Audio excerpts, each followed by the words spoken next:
Nadaljujemo pa na projektih oziroma s predstavitvami projektov in sicer je z nami Andreja Hari iz Narodne univerzitetne knjižnice, ki nam bo predstavila zaključen projekt, mednarodni projekt EOD Open. Torej, pozdravljeni, moje ime je Andreja Hari in prihajam iz Narodne univerzitetne knjižnice. Moja predstavitev ima naslov Odprimo skrito znanje, povzetek zaključnega mednarodnega projekta EOD Open. Na tej točki naj omenim, da je projekt v NUK-u vodila Alenka Kavčič-Čolić, ki je na žalost trenutno odsotna, zato bom današnjo predstavitev predstavila jaz.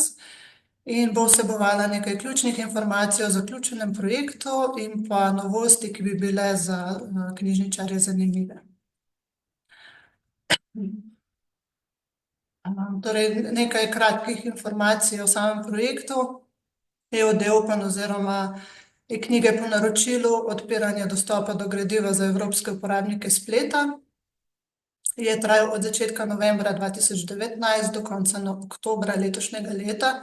Torej, šlo za okvirno 5-letni projekt, na katerem je sodelovalo 15 projektnih partnerjev, ki se nahajajo tekom 11 evropskih držav, kar prikazuje tudi rumena barva na desnem zemljevidu. Projekt je financirala Evropska komisija iz programa Ustvarjalna Evropa in ga koordinirala Univerza v Innsbrucku iz Avstrije. Na tem mestu še ena manjša opomba. Drsnice vsebujejo kar nekaj povezav, ker v današnji predstavitvi nimam dovolj časa za dovolj poglobljeno predstavitev projekta. Zdaj, ko bojo drsnice javno objavljene, vas tudi povabim, da si lahko ogledate te povezave za kaj več informacij. Glavni cilji projekta EOD Open so bili ustvariti 15.000 enot digitalno dostopnih publikacij iz 20. in 21. stoletja, kar je na vsako partnersko organizacijo naneslo okvirno 1000 enot. In pri tem naj poudarim, da so tovrstna dela še v veliki meri avtorskopravno zaščitena in tudi različni načrti digitalizacije so bili do sedaj manj osredotočeni na tovrstno obdobje. Drugi cilj je bilo doseči več kot 1 milijon evropskih uporabnikov, predvsem mladih ter oseb s posebnimi potrebami. Ta cilj smo večinoma izpolnjevali z rednimi promocijskimi aktivnostmi, strokovnimi objavami in dogodki. Ter tretji cilj smo želeli v mednarodni strokovni skupnosti razširjati najboljše prakse za pridobivanje avtorskih pravic. In tudi samo mednarodno sodelovanje s partnerji je tudi nam pomagalo, da smo spoznali različne prakse in bili tudi veliko bolj uspešni pri samem razreševanju avtorskih pravic. Iz teh treh omenjenih ciljev smo v NUK-u se predvsem fokusirali na prikazanih 5 področji. Prvo je sama digitalizacija del, in sicer na podlagi predlogov uporabnikov, strokovne javnosti, kogarkoli.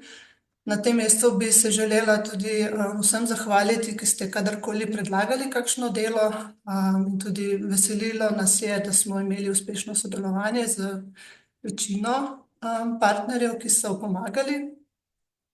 Druga aktivnost je bilo razreševanje avtorskih pravic. Na tem mestu naj omenim, da je tudi tekom projekta se v evropskih državah uvedla DSM direktiva, ki je tudi v naš zakon o avtorskih in sorodnih pravicah prinesla novo izjemo za dela izven pravnega prometa. Sam zakon to izjemo pokriva v členih 50e, 50f in 50g. Za samo uporabo te izjeme pa smo proti koncu projekta se tudi mi pridružili samim projektom. Bom še tudi v bistvu še kasneje o tem kaj več povedala. Kot sem omenila, smo se ukvarjali tudi s samo promocijo projektnih dejavnosti. Ena taka večjih aktivnosti je bilo tudi izvajanje raziskav, saj je NUK vodil eno izmed delovnih skupin, ki se je imenovala Dostavni formati digitaliziranega gradiva za uporabnike s posebnimi potrebami. Tudi nekaj več o tej aktivnosti še sledi. Kot zadnjo aktivnost smo med projektnimi partnerji le v NUK-u uvedli tudi alternativni format po sami digitalizaciji, gre za neko testno zbirko. Gre za testno zbirko del, ki so v formatu EPUB, pri čemer smo nov format pripravili na podlagi dostopnosti vse uporabnike. Zdaj omenila sem izvajanje raziskav v okviru delovne skupine, ki jo je vodil NUK.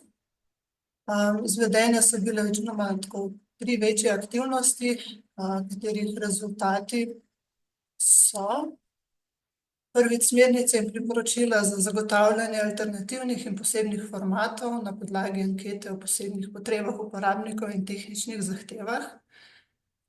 Sledi poročilo, ki vsebuje analizo in testiranje ponudnikov pretvorbe datotečnih formatov. Poročilo testiranj izvedenih z različnimi datotečnimi formati med samimi partnerji projekta. In sicer formati, ki omogočajo optimalen dostop do digitaliziranih vsebin uporabnikom mobilnih naprav ter osebam z motnjami branja.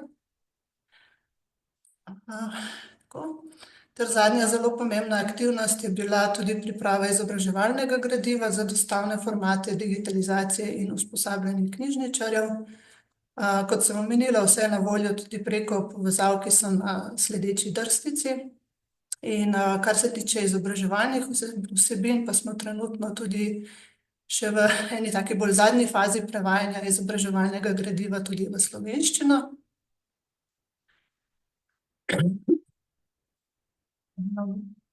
Nekaj malega bi vam rada predstavila še statističnih podatkov s področja digitalizacije.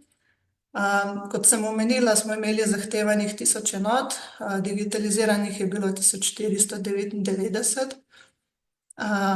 Od tega so, naj poudarim, štete tudi posamezno številke v primeru serijskih publikacij, ki jih ni bilo sicer veliko, ampak se jih nekaj tudi najde.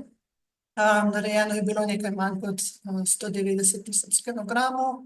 Kot razvidno so bila tudi naša dela dobro dostopana in prenesena na portalu dalib.si.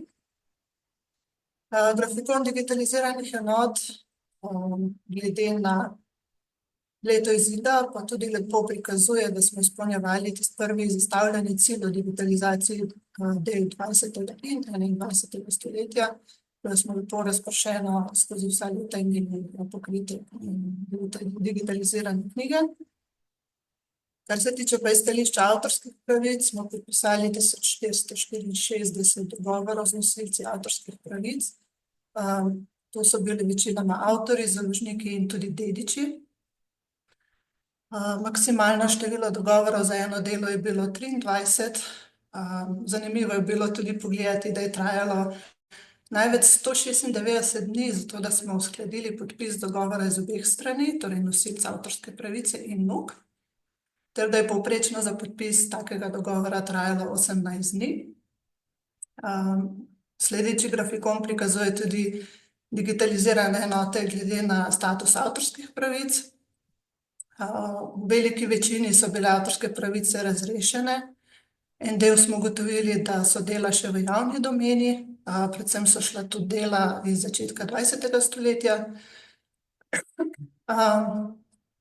Hkrati pa smo prispevali tudi k že omenjeni izjemi v avtorskem pravu in objavili 114 del, ki so izven pravnega prometa. Kot zanimivo vam želim predstaviti tudi skupen EOD Open portal.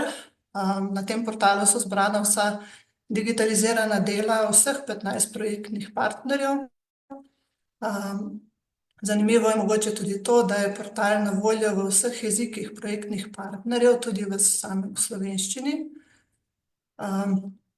In recimo na desno zgoraj, če kliknete na ogled zavihka zbirke, si lahko pogledate posamezne zbirke projektnih partnerjev. Recimo takole izgleda NUK-ova zbirka. Potem za sam prikaz posameznega dela sem si izbrala eno knjigo z našega področja. Levo, desno in spodaj so na voljo različni gumbi, ki so za pregled, prenos, branje in sami metapodatki o gradivu. Slednji prikaz se lahko tudi razlikuje od tega, v kakšnem formatu so digitalizirana dela, recimo to je primer, kjer je bil objavljen PDF format, sledi pa recimo primer, ko je imela knjižnica objavljene slike, zato so funkcije prikazane nekoliko drugače, na levi strani so vsaka posamezna slika, recimo. Portal omogoča tudi napredne funkcije, in sicer na podlagi umetne inteligence, v primeru, da se desno zgoraj spet vpišete v sam portal, se vam pojavijo opcije, ki vam prikazano stran, za ta stran recimo v slovenščini. Prikazano stran vam lahko prevedejo v izbran jezik, recimo, tukaj sem dala prevod v angleščino, potem recimo naredijo povzetek v izbranem jeziku, recimo sem izbrala nemščino za isto stran. Tudi recimo tuje gradivo prevede v slovenščino. Za tretjo opcijo, ki je ponujena, je tudi glasno branje besedila strani, kar vam želim zdaj na enem kratkem posnetku tudi prikazati, pa upam, da bo delovalo. Preden ga pa zaženem, bi pa poudarila še to, da meni osebno presenetljivo dobro delujejo vse funkcije, tudi za slovenski jezik. Sam videoposnetek prikazuje glasno branje slovenskega besedila v slovenščini in pa angleščini, ter glasno branje odseka nemškega besedila v nemščini, slovenščini in pa angleščini. Mislim, da je zelo kratek, ampak samo tako za vizualizacijo. 7 posamezne vrste knjižnic. Ta del priročnika govori o izločanju knjižničnega gradiva, o posameznih vrstah knjižnic. Uporabniki znanstvenega inštituta zahtevajo drugačno gradivo kot uporabniki splošne knjižnice, zato je pomembno, da sodelujejo pri nabavi in izločanju gradiva. 7 individual types of libraries. This part of the manual talks about the selection of library materials in individual types of libraries. Users of a scientific institute require different materials than users of a public library, so it is important that they participate in the acquisition and selection of materials. Mithilfe der Spannstreifen und Spannadeln. Erstere sind schmale Streifen von Pauspapier, die in Rollen verkauft und in jedem Einzelfall zu der gewünschten Länge zurechtgeschnitten werden. Die Spannadeln sind ziemlich kräftig, gerade oder an der Spitze gebogen, immer aber der besseren Hantierung wegen in einen Holzstab eingelassen. S pomočjo napenjalnih trakov in napenjalnih zatičev. Prvi so ozki trakovi paus papirja, ki se prodajajo v zvitkih in v vsakem posameznem primeru razrezani na želeno dolžino. Napenjalne igle so precej močne, ravne ali zakrivljene na konici, vendar so zaradi lažjega rokovanja vedno zapičene v leseno palčko. With the help of the stretching strips and stretching pins. The former are narrow strips of tracing paper, which are sold in rolls and cut to the desired length in each individual case. The stretching pins are quite strong, straight or curved at the tip, but always set into a wooden stick for easier handling. Vidim, da posnetek ni šel sicer naprej popolnoma. 7 posamezne vrste knjižnic. Ta del priročnika govori o izločanju knjižničnega gradiva, o posameznih vrstah knjižnic. Skočila, ker meni zmrzno. To je bil tak primer, meni je osebno zelo zanimiv. Še eno stvar, ki bi jo želela omeniti, oziroma sem že tudi omenila, smo lahko uvedli tudi alternativni format EPUB publikacij na koncu digitalizacije, zato da omogočamo nekoliko širšo dostopnost tako na mobilnih napravah kot za osebe s posebnimi potrebami. Spet en manjši grafikon prikazuje, koliko del smo v posameznem letu prilagodili in trenutno jih je na voljo 25. In pa kot prikazuje tudi desna slika, je sama vsebina fizične knjige, ki je sicer v zelo slabem stanju, lahko na voljo tudi prek različnih naprav z različnimi prilagoditvami. Kar se tiče še področja promocije in razširjanja znanja z področja avtorskega prava, bi želela omeniti še izvedbo 2 seminarjev avtorske pravice v luči DSM direktive, pogledi EU in Slovenije, je bilo izvedeno v Zoom okolju septembra 2021 in pa praktične izkušnje pri razreševanju avtorskih pravic sodobnih knjižnih del je bilo izvedeno v Mestnem muzeju Ljubljana lanskega oktobra. Ter za zaključek prilagam še nekaj pomembnejših prispevkov, ki so mogoče vam na voljo tudi za morebitno dodatno branje, tudi rezultati raziskav so objavljeni.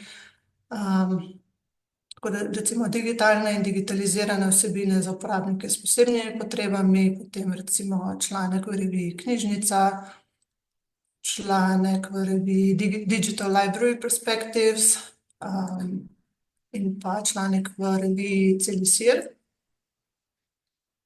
Hkrati naj povem še to, da samo bolj podrobno poročilo rezultatov projekta bo v bližnji prihodnosti tudi objavljeno predvidoma na portalu Knjižničarske novice, ampak smo še v fazi priprave tega poročila.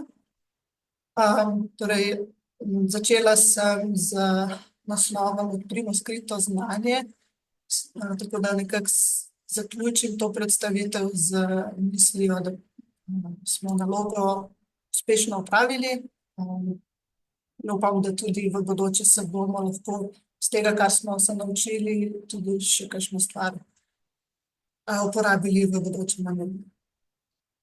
Hvala za pozornost. Andreja, najlepša hvala za predstavitev. Zdaj pa imam vprašanje. In sicer, Super. po kakšnem ključu oziroma na podlagi katerih kriterijev ste izbirali gradivo za ta projekt? Kot omenjeno, smo prejemali predloge s strani uporabnikov oziroma strokovne javnosti. Imeli smo odprt en obrazec na spletni strani NUK-a, kamor je lahko oseba, organizacija, kdorkoli je želel, podal predloge. Te predloge so prišli k nam na mail in smo jih pač samo obravnavali, kakor se je dalo. Tisti ključen prispevek oziroma nek cilj tudi projekta, da dejansko prejemamo predloge strani tistih, ki digitalizirano gradivo najbolj potrebujejo. Najlepša hvala za ta odgovor. Še enega imamo. Ali so vsi imetniki avtorskih pravic podali dovoljenje brez nadomestila? Načeloma smo, bom rekla tako, 98%, zelo na oko rečeno, dejansko avtorji oziroma nosilci avtorskih pravic sploh niso zahtevali nadomestila. Tisti en manjši procent oseb, ki pa je mogoče izrazilo željo po nadomestilu oziroma neki finančni kompenzaciji, pa v bistvu potem sploh nismo v bistvu šli v to, ampak projekt ni imel posebej sredstev samo za finančna nadomestila in smo ciljali na to, da poskušamo brez tega speljati čim več stvari. Super. So pa bili Najlepša hvala. nekateri, no. So pa imeli želje nekateri. Ja. Super, najlepša hvala in uspešno delo še naprej.